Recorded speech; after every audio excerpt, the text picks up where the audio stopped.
Bismillahirrahmanirrahim. Alhamdulillahi rabbil alamin.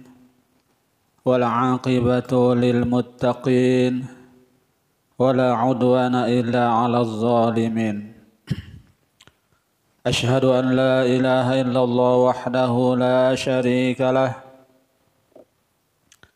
Wa ashhadu anna Muhammadan 'abduhu wa rasuluhu la nabiyya ba'dah. Allahumma salli wa sallim wa barik ala sayyidina Muhammadin wa ala alihi wa ashabihi ajma'in. Subhanaka la ilma lana illa ma 'allamtana innaka antal alimul hakim. Wa tub alaina innaka antat tawwabur rahim. Wa la hawla wa la quwwata illa billahil aliyil azim. Rabbi syrah li sadri wa yassir li amri wahlul 'uqdatam min lisani yafqahu qawli, amma ba'du. Hadirin jamaah salat maghrib Masjid Besar Taqwa yang dimuliakan Allah. Pertama-tama terlebih dahulu marilah kita sama-sama memanjatkan puji dan syukur kita kehadirat Allah Subhanahu wa taala. Karena dengan limpahan rahmat, karunia, taufik dan hidayahnya jualah kita kembali pada malam hari ini dapat melanjutkan kajian kita tentang ilmu fikih kitab Sabilal Muhtadin. Diiringi dengan salawat serta salam, semoga terlimpahkan kepada junjungan kita Nabi besar Muhammad sallallahu alaihi wasallam, pada keluarga beliau, kerabat beliau, sahabat beliau, zuriat beliau, dan orang-orang yang senantiasa mengikuti jejak langkah beliau ila yaumil qiyamah. Dan marilah kita sama-sama berniat i'tikaf atau memperbaharuinya dengan niat nawaitu an a'takifa fi hadzal masjid sunnatan lillahi ta'ala.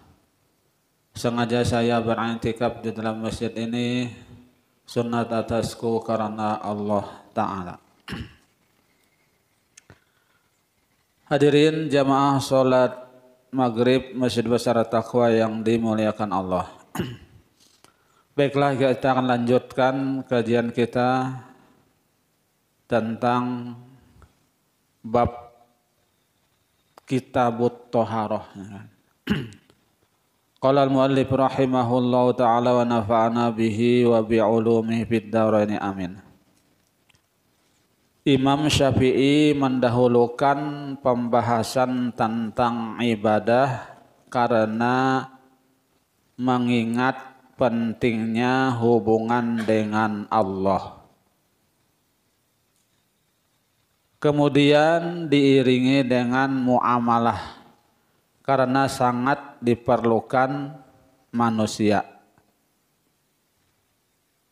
Jadi Imam Syafi'i mendahulukan pembahasan tentang ibadah. Ibadah ini artinya hubungan kita kepada Allah Subhanahu wa ta'ala. Sebagaimana di dalam Al-Quran, Luribat alaihimudz zillatu wal maskanatu, ya, aina ma suqifu illa bihablim minallah wa hablim minan nas, yang dibacakan malam Senin kemarin ya oleh Ustaz Haji Amir Hasan. Duribat alaihimudz zillatu wal maskanah, akan ditimpakan kehinaan dan kenistaan dimanapun kamu berada. Aina masukipu, dimanapun kamu berada. Illa, terkecuali bihablim minallah, orang yang menyambung berpegang dengan tali Allah, yaitu ibadah tadi. Jadi kita dimanapun berada, walaupun di Makkah sana misalnya, kalau kita kada ada hubungan dengan Allah, akan ditimpakan kehinaan dan kenistaan. Apalagi kita di Indonesia ini ya kah? Amun kurang-kurang hubungan kita dengan Allah, kita akan menjadi hina dan nista. Itu ibadah karena ya kah? Makanya disebut hamba Allah. Orang yang ibadah kepada Allah disebut hamba Allah. Ya kah? Yang diingat tuh hanya Allah, yang diibadati hanya Allah. Makanya hamba Allah, ya kan?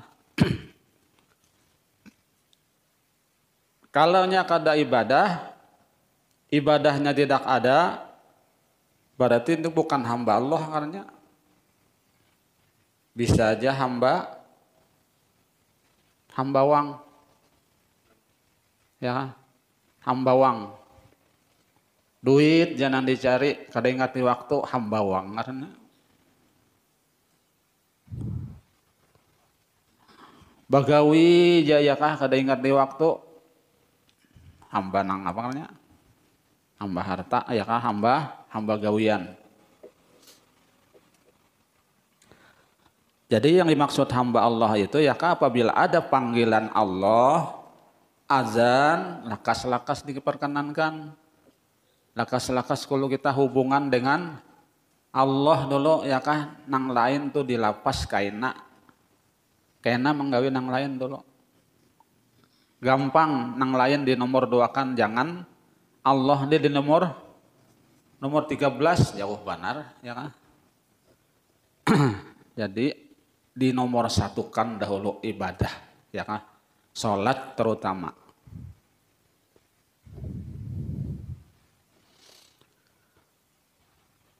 Kenapa ujar Imam Syafi'i? Karena mengingat pentingnya hubungan dengan Allah. Ya kah? Pentingnya hubungan dengan Allah. Kalau kita berhubungan dengan Allah, maka kehidupan kita akan tenang, ya kah? Tentram, damai. Kada ada khawatir apa-apa, ya kah? Nang kayak apa negara, kada dah lalu khawatirnya, ya kah? Banaik kabaras baturun kah, BBM banaik baturun kada jadi masalah. Yang penting hubungan dengan Allah dulu yang diutamakan lancar. Kada ada khawatiran kayak itu ya kah? Tasarahnya aja sudah nak naik ke mana kayaknya ya kah?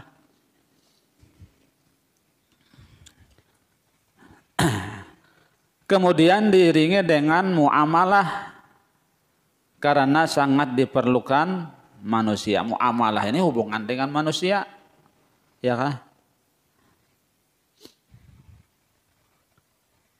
Kemudian bagian muamalah diiringi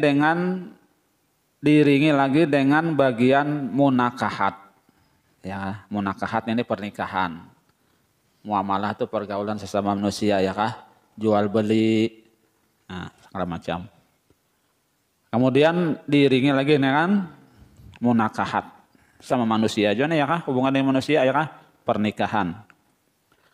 Karena kepentingannya kurang dari yang terdahulu. Bagian munakahat diiringi dengan bagian jinayat.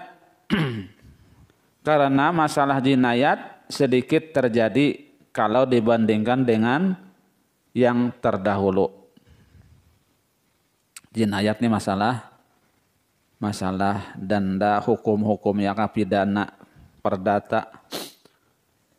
Dalam bagian ibadah, kitabus shalah dibicarakan lebih dahulu. Dalam bagian ibadah, kitabus shalah dibicarakan lebih dahulu, artinya bab masalah sholat sembahyang. Baru kitab zakat, ya kah? Habis sembahyang, hanyar kitab zakat. Hanyar kitab saum, hanyar kitab puasa pulang, ya kah? Karena puasa setahun sekali aja, setahun ya kah sekali bulan Ramadan. Dan kitab haji. Nah, apalagi haji, orang-orangnya aja yang mampu berhaji, ya kah? Jadi apa yang penting itu yang didahulukan. Kitabus shalah penting. Semua orang bisa. Ya kah? Nang maunya juga, ya kah? Semua orang bisa sholat nang maunya. Namun nang kada mau ya kah? Tahu sholat anu wajib tapi nya kada nak manggawi. Kada mau ngarannya.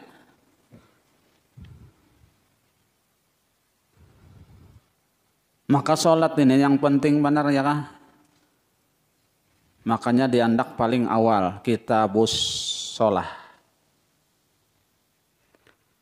Karena disesuaikan dengan urutan yang tercantum dalam hadis sahih, hadis yang sahih dan masyhur yang berbunyi Buniyal Islamu ala khamsin. Artinya Islam itu dibangun atas 5 perkara. Ya, dibangun atas 5 perkara.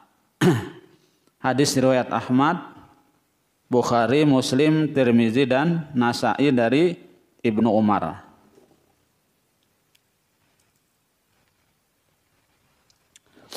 Jadi Islam itu dibangun atas 5 dasar.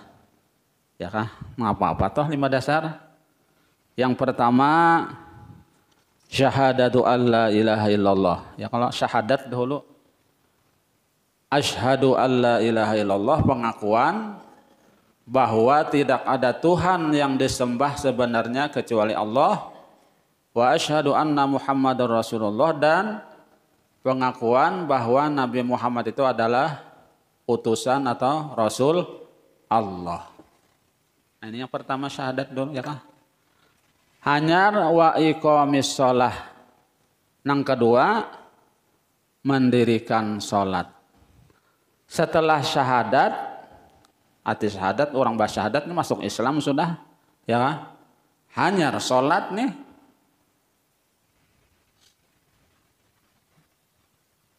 Ya kan, urutan kedua, mbah sudah syahadat tuh kada ada lagi kada sholat.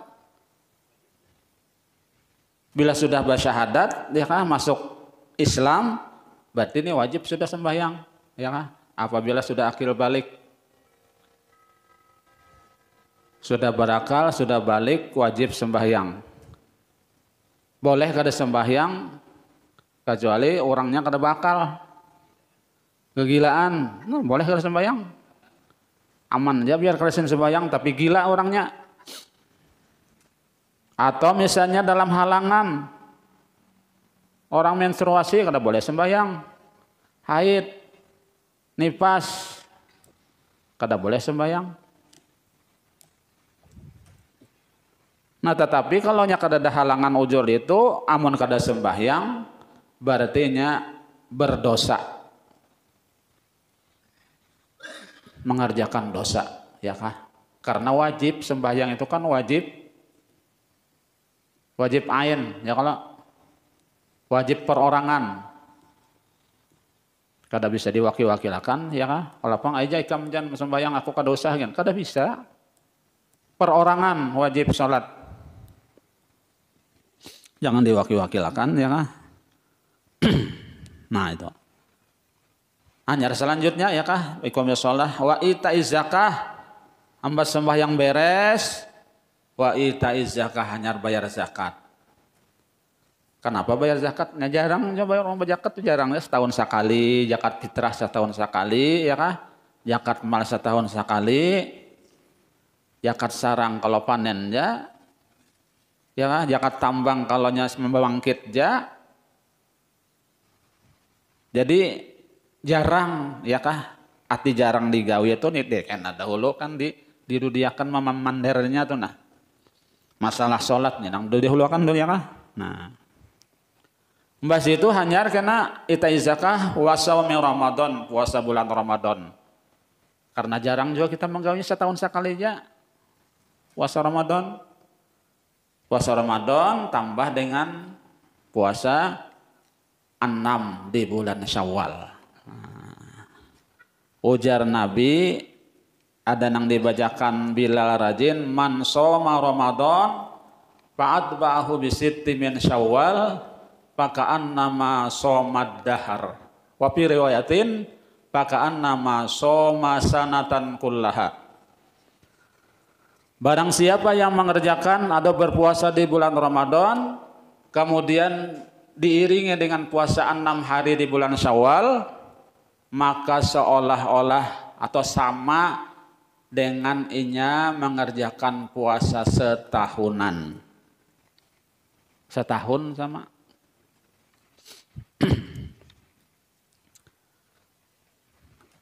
Orang yang kada puasa Ramadan, kada boleh puasa 6. Orang yang kada tunai puasa Ramadan, kada boleh puasa 6. Kada boleh.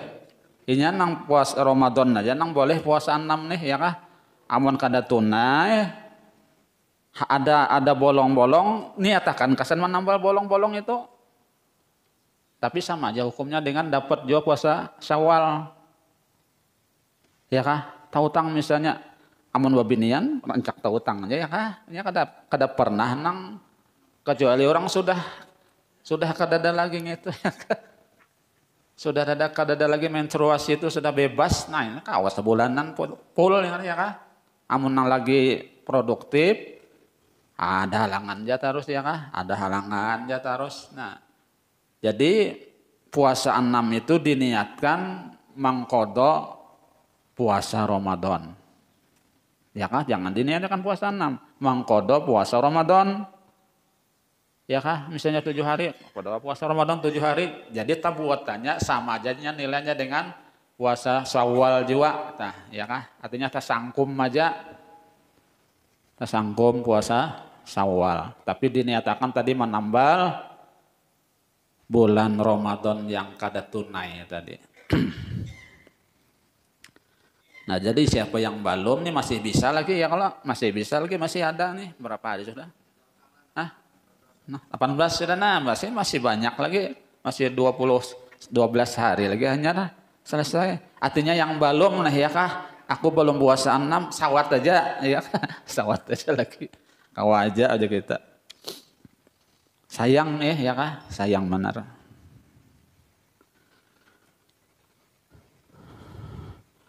Uraian mengenai 2 kalimat syahadat ditinggalkan karena akan dibicarakan pada kitab tersendiri. Jasdin. Dalam uraian mengenai kitabus shalah dimulai dengan uraian mengenai toharoh. Karena mengingat hadis yang berbunyi miftahus sholati at-tahur, artinya kunci sholat itu adalah toharoh. Ya kah? Kunci sholat itu adalah toharoh. Basuci dulu, bawudu dulu hanya sembahyang. Kadanya bisa pang sembahyang kada sinuduan. Ya kah? Kada sah. Yang bawudu juga gen, namun kada sempurna wudunya, kada sah juga sembahyangnya. Ya kah? 20 hanya. Makanya dibahas tentang kitabut toharoh nih dahulu. Hadis riwayat Hakim dan Ibnu Majah dari Ali bin Abi Thalib. Dan lagi toharoh merupakan salah satu syarat sholat. Dan syarat itu didahulukan dari masyrut. Ya kah? Syaratnya ini didahulukan. Hendak sembahyang, apa syaratnya dulu ya kah?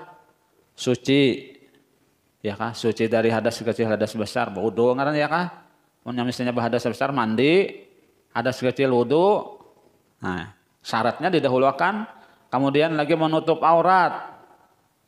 Ya kah? Waktunya sampai sudah menghadap kiblat. Itu syarat itu didahulukan, ya kah? Kada boleh berdudi syaratnya.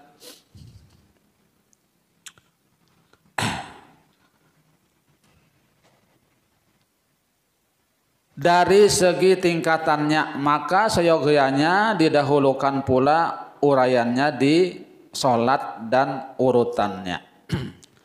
Dalam uraian mengenai wasilah toharoh yang 4 perkara kami mulai dengan membicarakan air karena air adalah alat yang pertama dalam bersuci.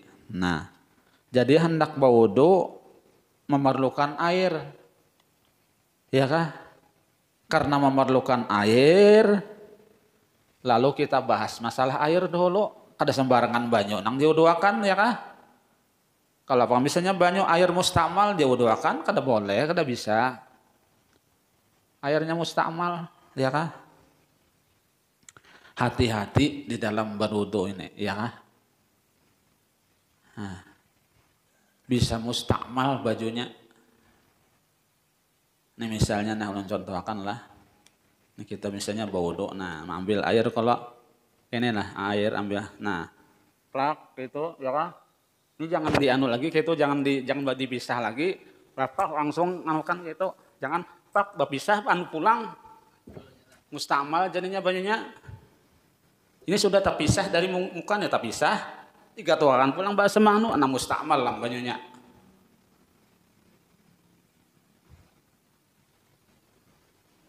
Salah kayak itu tuh wudu. Jadi langsung aja, ya kah, langsung. Jangan dipisah lagi, jangan diangkat lagi nang dari mukanya, nah, jangan diangkat lagi. Amun tak angkat, basah pulang mau nyapu, lain banyu nah hanyar, amun nang banyu hanyar kada apa-apa. Ini banyu nang tadi juga sudah terpisah, sampuk pulang mustamal lah bajunya. Mustamal bajunya sudah, kada sah atau wudunya.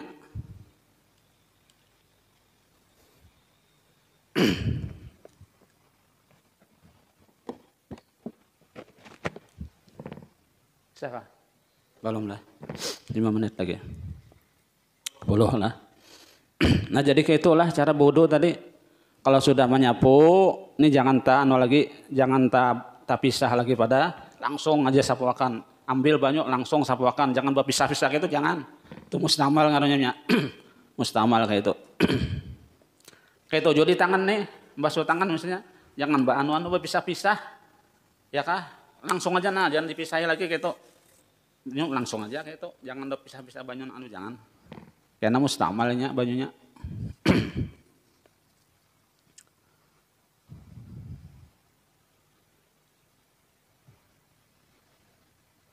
Dalam uraian mengenai wasilah toharoh yang 4 perkara, kamu mulai dengan membicarakan air. Karena air adalah alat yang pertama dalam bersuci. Dalam uraian mengenai air, karena ayat Al-Quran menyatakan air yang bersih dapat dipergunakan untuk bersuci.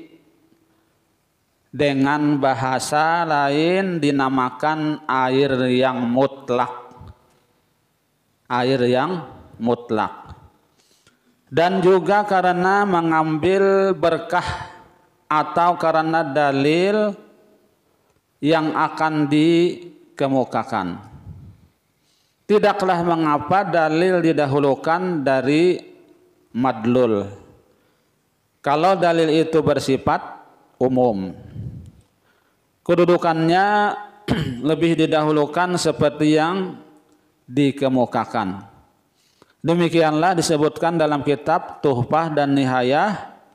Justru itu ayat yang menjadi dalil didahulukan karena mengambil barokahnya dan sekaligus menjadi dalil uraian yang akan datang. Allah berfirman, wa anzalna minas samaa'i ma'an tahura.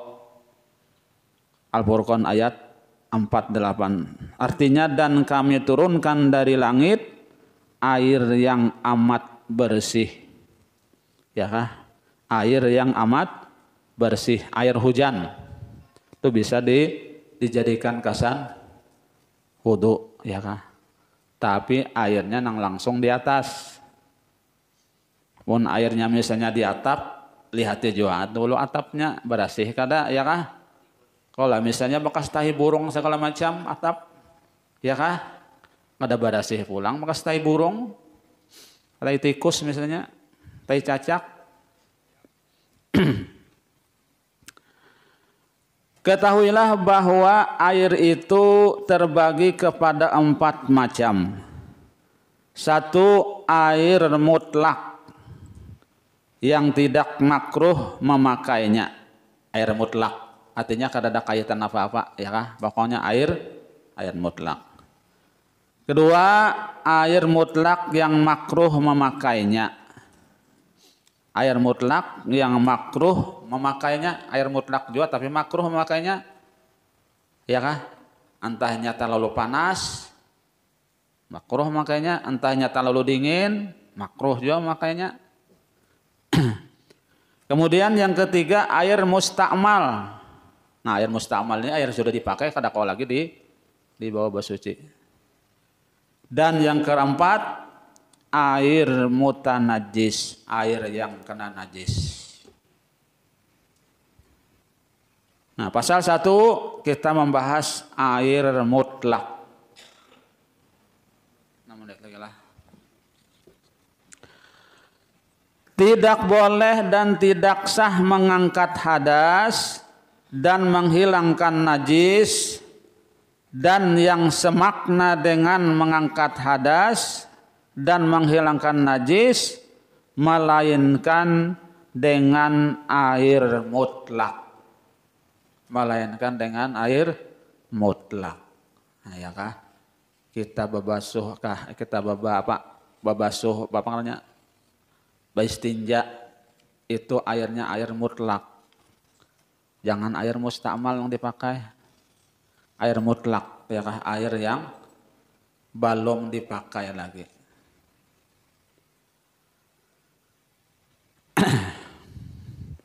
Yakni dengan air murni ialah zat cair yang dinamakan air yang tidak bercampur seperti air hujan, air embun, air laut, air sungai, air telaga, air sumur, sekalipun air tadi berubah warnanya, umpamanya merah atau hitam, air sumur tadi sekalipun berubah warnanya, namun ia masih dinamakan air mutlak sekalipun air tadi berubah warna dengan warna yang disebutkan tadi. Ya kah? Apalagi di daerah di atas di Landan situlah, air kuning airnya situ. Ya kalau sumurnya kuning, tapi kan apa? Itu memang air asal air sumur, apa? Tetap air mutlak juga, ya kah? Karena segala perubahan warna hanya sementara, karena itu masih dapat dikatakan air yang tidak berubah. Ini hanya dikarenakan oleh orang yang tahu tentang keadaan air itu. Demikian juga air yang keluar dari jari-jari Rasulullah SAW. Nah, itu air yang sangat mulia, ya, yang keluar dari jari-jari Nabi SAW. Yang lebih baik dari air biasa. Juga uap air yang suci yang direbus. Air yang keluar dari perut ulat, air yang keluar dari perut ulat air. Air yang keluar dari perut ulat air, ya, ulat air juga. Karena ulat air bukan termasuk binatang, sekalipun serupa dengan binatang. Demikianlah yang diterangkan dalam kitab Fathul Jawad. Dan juga air yang menjadi beku seperti garam, ya kan? Air yang banyak yang berubah disebabkan oleh sesuatu yang tidak merusaknya seperti tercampur dengan lumpur, kembang, atau berdampingan dengan sesuatu yang suci. Maka semua itu dinamakan air yang mutlak. Nah, 2 menit aja lagi lah. Nah, kita sampai di sini dulu. Yang dapat